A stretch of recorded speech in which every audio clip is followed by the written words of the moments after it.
So Shakur Stevenson is about to be a free agent. In a recent interview, Bob Arum was asked about the possibility of Stevenson signing with Eddie Hearn, and Arum said, "I talked to Eddie in England, and Eddie said, I ain't gonna pay him the kind of money you guys pay him, and I don't think Al Heyman is looking to add any more fighters. Shakur is between a rock and a hard place. I encourage him to go out in free agency and look at other possibilities, and then if there's nothing better, he's gonna come back to us."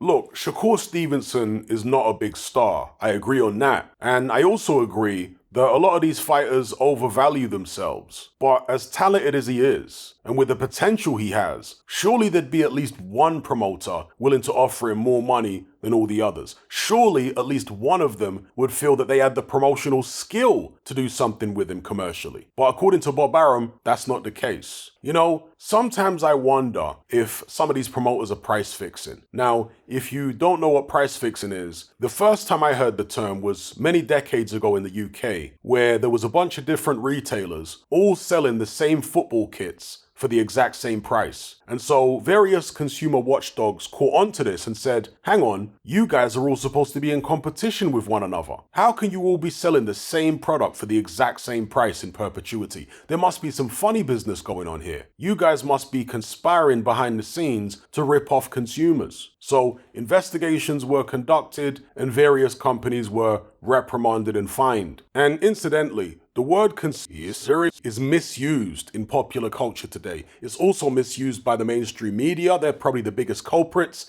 and even by the government, because it's actually a legal term, which simply means when two or more parties secretly plan to do something illegal or harmful. And so by that definition, price fixing is literally a criminal conspiracy. So I sometimes wonder whether something similar happens in boxing from time to time. Not price fixing to rip off consumers, but rather purse fixing to rip off fighters. A scenario whereby certain promoters get together and agree off record not to pay certain fighters above a particular amount, because what you have to understand is all promoters have mutual interests, and it's in the interests of all promoters to keep a cap on what fighters get paid in order to maximize their own profits. This is what Dana White has done in the UFC, of course, put a cap on what his fighters get paid essentially, although he's not involved with other MMA companies in purse fixing to the best of my knowledge. Nor do I have any proof of boxing promoters purse fixing either. And I'm certainly not accusing Bob Arum or Eddie Hearn of being involved in anything like this. It's just an idea that crosses my mind from time to time,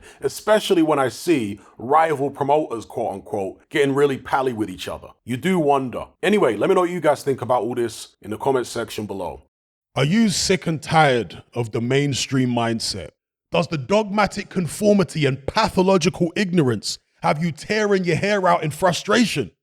Then don't be alone. Come and join our brotherhood on Patreon.